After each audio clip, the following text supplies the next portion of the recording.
Mohammedan leaders and many in the media, politicians, and Christian religious leaders tell the world that Islam means peace and it is a tolerant and peaceful religion. How can they say these things when every single day we see and hear about acts of terror committed by the followers of Muhammad in the name of Allah all over the world and invariably against defenseless civilians? Are they being politically correct or hiding their heads in the sand? What are the facts based on the Mohammedan Muslim records? One can easily understand why the Mohammedan leaders would want to deceive and mislead people about the facts regarding Muhammad and Islam. After all, they have their agenda of converting, subjugating, or annihilating all human beings who do not believe as they do, as we have shown in our previous chapters. What is absolutely sickening, sycophantic, and disgusting are our political and religious leaders, as well as the media, who are doing their worst to misrepresent the facts in the name of cultural diversity, political correctness, and or stable relations between unbelievers and believers. The Christian religious leaders in particular show an incredible degree of cowardice and subservience vis-à-vis the followers of Muhammad. Let us look at the facts and reality. The Christians are publicly and regularly persecuted, discriminated against, murdered, enslaved, or exiled in almost every single Muhammadan country. For example, Iraq, so-called Palestine, Pakistan, Sudan, Egypt, Algeria, Nigeria, Lebanon, Saudi Arabia, Yemen, Kuwait, Afghanistan, etc., etc., etc.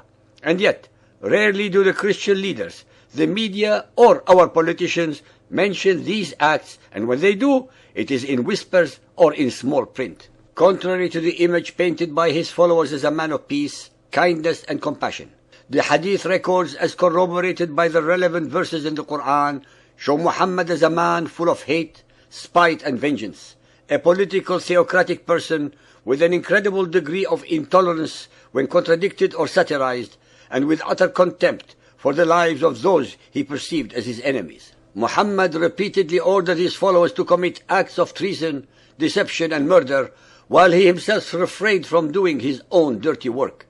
He acted as and was, in reality, the head of the first organized crime syndicate in history. Muhammad was the precursor of the mafia bosses who do their best not to be directly implicated in any and all criminal acts, but leave it to their underlings to do so. The following are just a few such instances as verified and attested to by Muhammadan historians. 1.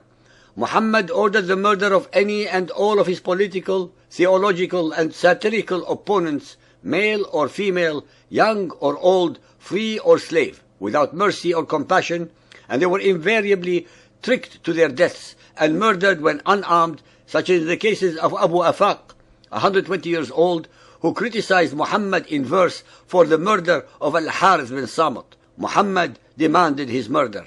2. Asma bint Marwan of Medina, who satirized Muhammad after having had Afaq murdered, was his next victim. Once again, he had one of his followers commit the nefarious deed. Who will rid me of Marwan's daughter? At which Umayr al-Khatmi immediately crept into her house and murdered her. On his return, he confirmed that he had killed her, at which Muhammad was greatly pleased and said to him, "You have greatly helped Allah and His Apostle, O Umayr." 3. Ka'b bin al-Ashraf of Medina. Sahih al-Bukhari 4.168. The Prophet said, "Who is ready to kill Ka'b bin al-Ashraf?" Muhammad bin Maslama replied, "Do you like me to kill him?" The Prophet replied in the affirmative. Muhammad bin Maslama said, "Then allow me to say what I like." The Prophet replied, "I do." 4. Qurayza tribesmen. 5. Khaybar settlement. 6. The Meccan 10. 7. Kinana of Khaybar. 8. Muslims of Urayna. Ibn Ishaq Sirat Rasulullah is full of raids sanctioned by Muhammad to betray, despoil, ambush, and murder his opponents. Abu Afaq, Asma bint Marwan, Ka'b bin al-Ashraf, Kinana of Khaybar, and most of the above murdered men and women, young and old, were never a threat to Muhammad or to his movement. They were, nonetheless, the only living conscience that was left in Arabia to oppose such a wanton liar and mass murderer. Al-Imran 3.151. Soon we shall strike terror into the hearts of the infidels. Allah the compassionate, the merciful, is siding with Muhammad against his own creation, whom he had already predestined to err. There are hundreds of such verses permeating the surahs of the Quran. Al-Anfal 8.12, I shall terrorize the infidels. Bukhari 5.401, Allah's wrath became severe on anyone the Prophet killed in Allah's cause. It is not enough for Muhammad's Allah to cause the death of his predestined creatures, but Allah has even more wrath to inflict upon the innocent victims. Al-Anfal 8.67, it is not fitting for any prophet to have prisoners until he has made a great slaughter in the land. Al-Ahzab 33.61, the infidels shall have a curse on them. Whenever they are found, they shall be seized and slain without mercy. A fierce slaughter, murdered, a horrible murdering. Bukhari 5.397, Allah revealed, your Lord will send thousands of angels riding upon chargers, sweeping down as a form of good tidings to reassure you that victory comes from Him. He will cut off parts of the unbelievers, overthrow them, and turn them back in frustration, for Allah is forgiving and kind. According to the Quran and Hadith, Muhammad and his followers could never win a single battle without the help of Allah and His angels of death. With such slaughter and decapitation, which part of the above hadith represents Allah's forgiveness or kindness? Bukhari 4220, Allah's Apostle said, I have been made victorious with terror. Bukhari 4.256, the Prophet was asked whether it was permissible to attack infidels at night with the probability of exposing their women and children to danger. The Prophet replied, their women and children are from them. Muhammad was an equal opportunity predator.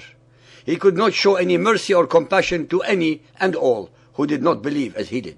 His followers, even at the present time after the lapse of 1400 years, exhibit the same unrestrained hate-mongering and war-mongering characteristics all over the world. They are, after all, his perfect clones. Bukhari 5.516, when Allah's Apostle fought or raided people, we raised our voices shouting, Allahu Akbar, Allahu Akbar. As we witnessed at the present, the followers of Muhammad recite this terror verse before slaughtering their defenseless victims. Bukhari 5.702 regarding Ghazwat al-Badr. In fact, Allah's Apostle had only gone out in search of the Quraysh caravan so that he can rob it. Bukhari 7.115 narrated by Ibn Umar. During the lifetime of the Prophet, we used to avoid chatting leisurely and freely with our wives, lest some divine inspiration might be revealed concerning us. But when the Prophet had died, we started chatting leisurely and freely with them. It should never be a surprise to any thinking person as to why the followers of Muhammad all over the world exhibit such incredible and unbridled hatred of all those who do not follow their creed. They are, after all, only emulating the Quran and Muhammad's Sunnah as he had instructed them to do before he died. Ishaq 288, the Quraysh said, Muhammad and his companions have violated the sacred month, shed blood, seized property, and taken men captive. Ishaq 326, if you come upon them, deal so forcibly as to terrify those who would follow, that they may be warned. Make a severe example of them by terrorizing Allah's enemies. Allah said, no prophet before Muhammad took booty from his enemy, nor prisoners for ransom. Even according to the records of the Muhammadans, only Muhammad was a terrorist, plundering, and booty-seeking prophet. I honestly do not have the stomach to continue reciting any further morbid and ungodly examples. Those of our listeners who want to know more should read them at their leisure on our website.